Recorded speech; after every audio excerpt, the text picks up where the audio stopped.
કાકી પણ સ્ટુડિયોમાં આવી ગયા છે. કેમ છો કાકી? મોર્નિંગ વોક કરી આયા? હું નથી જતી મોર્નિંગ વોકમાં. મેં તો કેટલી વાર કીધું છે પણ આવતી જ નહીં ને. અરે મારાથી છે ને તમારા જેટલું સ્પીડમાં નથી ચલાતું. તમે છે ને પેલા આમ ફટાફટ આમ ચાલતા ચાલતા આગળ નીકળી જાઓ છો અને હું પાછળ રહી જાઉં છું. મને નથી મજા આવતી એમાં. જૂઠડી, તારે આવું નહીં, એવું કે તું. બાકી તો તું તો દોડી શકે છે. શું દોડી શકે છે? અરે પેલે દિવસે મેં એટલું જ બોલ્યો કે લા દૂધ ઉભરાયું અને તું જે સોફા પરથી છલાંગ મારીને દોડી છે રસોડા તરફ, આહા, કોઈ પકડી ના શકેલા તને. એટલે મિલ્ક ઉભરાયું ને મિલ્ખા દોડ્યો એવું લાગ્યું. શું મિલ્ક ને મિલ્ખાન બધું કરો છો? એટલે તારી હેલ્થ માટે જ કહું છું. આ વાઇબ્રન્ટ ગુજરાત જેવું તે છે, શરીર ડેવલપ કર્યું છે ને એના માટે કહું છું. બાકી યાદ રાખજે, ઘરે નાવાનું સેટ નહીં થાય, તને કાર વોશ ની સર્વિસ સેન્ટરમાં દોડાવી પડશે. શું કાર વોશ ને બધું સર્વિસ ને બધું બોલો છો યાર?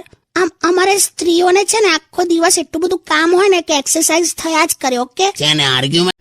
ગઈકાલે ભાજીના શાકમાં કેટલું મીઠું નાખેલું, બહુ બધું મીઠું નાખેલું. હા, તને કહી દઉં, બહુ વધારે હતું. મીઠું બરાબર જ હતું, ભાજી ઓછી પડી હતી. મેં તો તમને કીધેલું કે તમે વધારે ભાજી લેતા આવજો. લે તે તો મારો વાંક કાઢ્યો. લે જેટલી ભાજીઓ એ પ્રમાણે મીઠું ના હોય. ખરું, તું તો એકદમ સ્વીકારે જ નહીં ને. સ્ત્રીઓ એમનો વાંક એકદમ ના સ્વીકારે. ઓકે, એ તો ખબર જ છે. હમણાં એક છોકરી એનું 2 વ્હીલર લઈને જતી હતી તો આમ ઘીપ દઈને નીચે પડી, ફટાક દઈને ઊભી થઈ ગઈ. આમ કપડા વપડા ખંખેર્યા, આજુબાજુ જોઈ લીધું કે કોઈએ મને પડતા જોઈ નથી ને, પણ મેં જોઈ ગયેલો તો હું ગયો એની પાસે. મેં કીધું, બેન તમને વાગ્યું તો નથી ને? તો કે ના, આ તો કે મારી 2 વ્હીલર પરથી ઉતરવાની સ્ટાઇલ છે કે. બોલો, સ્વીકારે જ નહીં, પડી ગઈ હતી એવું એમ. This is what we call as બસ હવે હા સારું, ચાલો સોંગ વગાડો. જો 3 જ વસ્તુ હોય હસબન્ડ વાઈફ ની ફિલોસોફીમાં. શું? ખર્ચો, સ્વભાવ અને ઝઘડો. કેમ પ્રેમ ને બધું ના હોય? પ્રેમ હોત તો ફિલોસોફી જરૂર હું લા. હા, સંભળાવો. ખર્ચો. હા, હસબન્ડ અને વાઈફમાં શું ફેર ખબર? પુરુષ છે ને, પુરુષ એ 100 રૂપિયા આપશે 50 રૂપિયાની આઈટમ માટે જે એને જોઈએ છે, હા. અને સ્ત્રી 50 રૂપિયા જ આપશે 100 રૂપિયાની આઈટમ માટે જે એને જોઈતી જ નથી. હવે તું નક્કી કર, આ બેમાંથી ખર્ચાળ કોણ? એ તો કઈ રીતે નક્કી થાય? એટલે જ ઝઘડા થાય, સમજો તું. પોઈન્ટ નંબર 2, હા, સ્વભાવ. એનો શું? સ્ત્રી છે ને એમ વિચારીને મેરેજ કરે કે એનો હસબન્ડ હી વિલ ચેન્જ, કે એ પછી બદલાશે એમ. હા, પુરુષ એમ વિચારીને મેરેજ કરે કે શી વિલ નોટ ચેન્જ, કે આ ક્યારે નહીં બદલાય. સરવાળે છેલ્લે બંને ખોટા પડે. અને ત્રીજો મુદ્દો છે ઝઘડો. તો મારે પુરુષોને ખાલી એટલું જ કેવું છે કે કોઈ પણ આર્ગ્યુમેન્ટનું જે છેલ્લું સમાપન સ્ટેટમેન્ટ હોય ને, કન્ક્લુઝન વાળું સ્ટેટમેન્ટ, હા. એ ઓલવેઝ. આજ સવાર હું થયું એ કે ને પેલા દૂધ વાળા હાથે હું થયું કે ના મસ્ત આપણે સોંગ સાંભળીએ. ચાલો ચાલ આવે એની સોંગ. કેમ, શું થયું? હા, હવારે તપેલું લઈને ગઈ અને પેલા દૂધ વાળાને કે ભૈયા આપ દૂધ में इतनी मिलावट करते हो, शर्म नहीं आती के? અચ્છા. તો પેલા શું જવાબ આલ્યો કે જે મિલાવટનું તમે મને સમજાવો છો કે તમારો ફેસબુક નો ફોટો જુઓ અને અત્યારે તમે મારી સામે ઉભા છો ને એ ચહેરો જુઓ. સારું છે કે હું કમેન્ટ નથી કરતો. છોન મનું તપેલી ધરો, લાવ દૂધ આલું. મને તો એટલો ગમી ગયો છે ને દૂધ વાળો. વાહ, ક્યાં વાત હે. પત્યું તમારું. હવે છે ને શાંતિથી સોંગ સાંભળો ને. તો સરગવાની સિંગ નું શાક આવે છે ને, સરગવો, હા, એમાં સરગવાની સિંગ નહીં નાખું, દાંડિયા નાખીશ, દાંડિયા, અને પછી રસાવાળું શાક બનાવીશ. સારું, ચાલ, સોરી વે. તો મારી હારી આમ દાંડિયા ખવડાવી દે આપણને. 2 દિવસ સવારે નાના લાકડાના રમકડા પડે. હટ ગંદા. એવું જ હોય. પતિ હોય ને, પતિ એ પતંગ જેવો જ હોય. તમે સેટ ઢીલ આપો એટલે આગલી અગાસીમાં જ જતો રહે. ચૂપ રહો હવે. આગળની અગાસીમાં કોઈ આઈતી સુવર્ણા કરીને એની સાથે ખબર નહીં શું કરતા હતા. શું કરતો નહીં, મને કઈ આવડે પતંગ ચગાવતા. હું કઈ વાતચીત કરતો હતો. તો તમારી વાતચીત એટલી બધી વધી ગઈ કે સાંજે પાછા તમે એને ઘરે મૂકવા જવાના હતા. તો કાલી આવે ને આમ જ પૂછ્યું. હવે મેં કહું કે ચાલો તમને હું ડ્રોપ કરી દઉં એમ. પણ પેલી એ મસ્ત જવાબ આપ્યો ને તમને કે હું અજાણ્યા વ્યક્તિ સાથે બેસતી નથી. હાલા હવે કાકા આવો જવાબ આપી દીધો તમને? હા, મને કે હું અજાણ્યા વ્યક્તિ સાથે બેસતી નથી આવું બોલીને પાછી એ રિક્ષામાં બેહી ગઈ, જાણે રિક્ષા વાળો એના ફોઈનો છોકરો હોય.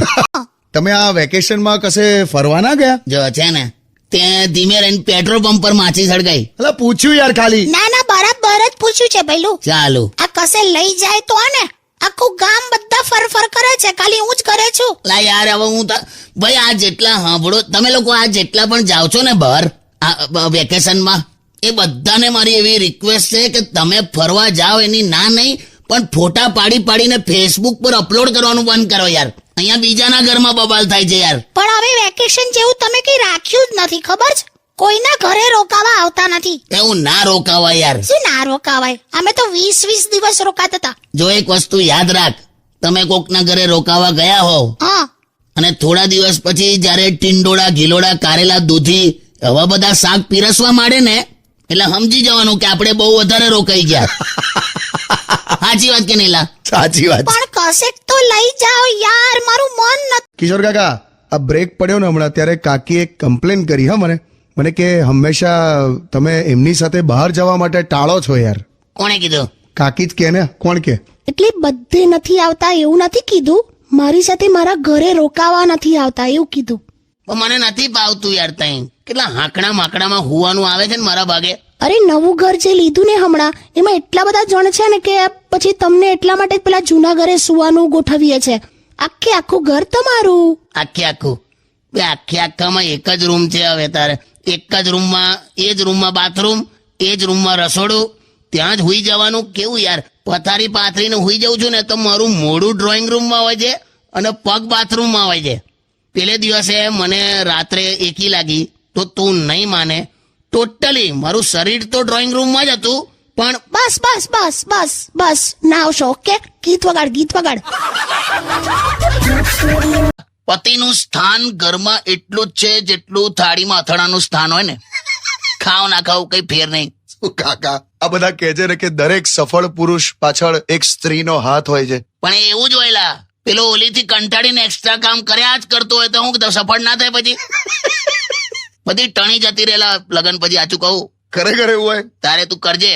કુંવારા હતા ને ત્યારે ઉનાળામાં 1 લીટરની પાણીની બોટલ ભરીને ફ્રીજમાં નતા મૂકતા. એ બધા પહેણ્યા પછી 15 લીટરની ડોલ ઉંચકીને કુલરમાં રેડ કરે. બહુ દુઃખ થયેલા બધું. તમે નજરે જુઓ ને, મને એટલો શોખ હતો ને આ વીટી પહેરવાનો. હા, મને પહેલેથી આમ વીટી પહેરવાનો બહુ શોખ. હા. એક વાર ખાલી લગનની વીટી પહેરી હતી, પછી બાકીની આંગળીએ જેટલી વીટીઓ પહેરી ને બધી ગ્રહ શાંતિ નીચેલા. જો એક વસ્તુ સમજી લો, શું? પતિ છે ને, પતિ હા, એ માથું છે, માથું. હા, અને પત્ની છે ને ડોક છે, ડોક, ગરદન. હા. અને ગરદન છે ને માથાને ધારે એ દિશામાં ફેરવે. શું વાત છે કે કાકા, તમે કાકીથી ક્યારે ગભરાતા નથી? કોણ કે છે? મયંક વિશ્રાણી. એમ નહીં, એવું કોણ કે છે કે હું ગભરાતો નહીં? એમ ગભરાવું જ છું વળી, અને એ સ્વીકારવામાં મને વાંધો જ નહીં. શું વાત કરો છો, તમે ગભરાતા હોય એમ? ભાઈ દરેક પતિ ગભરાય, માને કે ના માને. અને હું તો એવું માનું છું કે પત્નીથી જે ગભરાય ને એ જ સ્વર્ગમાં જાય, અને જે ના ગભરાય એને તો પછી અહીંયા ધરતી પર જ સ્વર્ગ થઈ ગયું ને. તું ઘરમાં જ જો ને, કોઈ પણ ઘરમાં વસ્તુ ના મળતી હોય ને હા, તો કેવું કે ખબર, જો ઉભા થાવ જો તમારે નીચે જશે. જો હા, એવું થાય છે. પણ હું સાચું કહું, મોટા ભાગે આમ નીચેથી જ નીકળે છે. બે જાનેલી, હવે પરમ દિવસે રસોડા મિક્સર નતું મળતું તોય તે મને આઈને કીધું ઉભા થાવ જો, કે મિક્સર પર બેવાનો છું મેં. સારું, એ બધું છોડો. મસ્ત હમણાં તરબૂચ કાપું છું અને હવે ક્યારનું ચપ્પુ નથી મળતું. ઉભા થાવ જોઈએ. મેં ચપ્પુ પર બેવાનો છું. લી. કાકી તમે stay tuned with કિશોર કાકા only on Radio City 91.1. Fit fit કરે છે ગમે તે હોય. પોસેસિવ. જાને हेलो હેલો કાકી, કેમ છો? अरे भाईलू केम छे તું ક્યાં છે યાર? તે કેવા અવાજ કાઢે છે? અચ્છા તમે ત્યાં જ છો? હો લે, એટલે બાકી એકલામાં તું કઈ રીતે વાત કરી છે એની સાથે? બે કાકા, આ તમે લોકો આવું ના કરો લા. અરે મસ્તી કરો છો, મને ખબર છે હવે તમે ત્યાં છો. બોલો. કઈ છે તું? હું તો પાર્લરમાં છું. પાર્લરમાં હું કરે છે તું? મસ્ત હેરસ્ટાઇલ કરાવું છું. લે બોલો, હું લોકોને ઘરમાં રહેવાની અપીલ કરું છું ને આ પાર્લરમાં બેઠી છે. હું કરવાનું? આપણો ઘરનો સિક્કો જ ખોટો હોય તો પછી બીજાને શું કહું? લા કાકા સાંભળો તમે. ના તું બોલ, વચ્ચે ઉપરાણું ના લઈશ એનું. હું કરાવે તું? હેરસ્ટાઇલમાં હું કરાવે છે? સ્ટેપ કટ કરાવું છું. શેના વળી સ્ટેપ કડા? તારા સ્ટેપ જ ખોટા છે. અરે ના ના, એકદમ પરફેક્ટ કરે છે. બે એવું નહીં, બે જવા દે. એક તો મને એ જ નહીં સમજ પડતી કે બધા વાળ તું બાંધી રાખે છે, બરાબર? હા. ખાલી 20-25 વાળ તું આમ આગળ છૂટા રાખે છે અને એને આખો દિવસ એ વાળને પકડીને મેં માની લીધું કે હું બ્યુટીફુલ લાગુ છું, પણ સાંભળો ને, મારા પર આમ 2 શાયરી તો બોલો. શેની શાયરી યાર? બોલો ને પ્લીઝ. બે યાર, બોલો ને કાકા, બોલો. આમ ના કરતું બ્યુટી પાર્લરનો બગાડ, આમ ના કરતું બ્યુટી પાર્લરનો બગાડ. એકવાર તૈયાર થાય ને જાય આખો પગાર. છે ને, અમને દર વખતે પૈસા જ દેખાય છે. તે પણ શું યાર, તું આવે ચાલ મોકા બહુ લગભગ સવારથી સરકારી મકાન પર પ્લાસ્ટર મારતી હતી, એટલે એટલે સવારથી તૈયાર થતી હતી એમ. બે હું યાર. हेलो હેલો કાકી કેમ છો? અરે ભૈલું કેમ છે તું?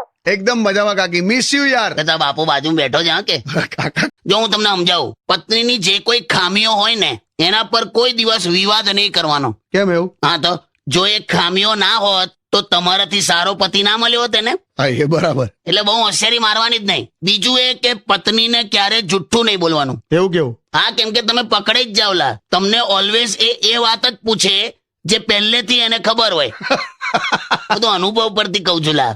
બાકી તમને કહી દઉં, આપણી ભારતીય પત્ની પાસે એવી તાકાત હોય છે ને સાહેબ, કે જે દિવસે એ આપણી સલામતીની દુઆ કરે ને તે દિવસે તમારા ગજવામાં પડેલી સિગરેટ પણ તૂટી જાય. क्या बात है. Stay tuned with Kishore Kaka only on Radio City 91.1.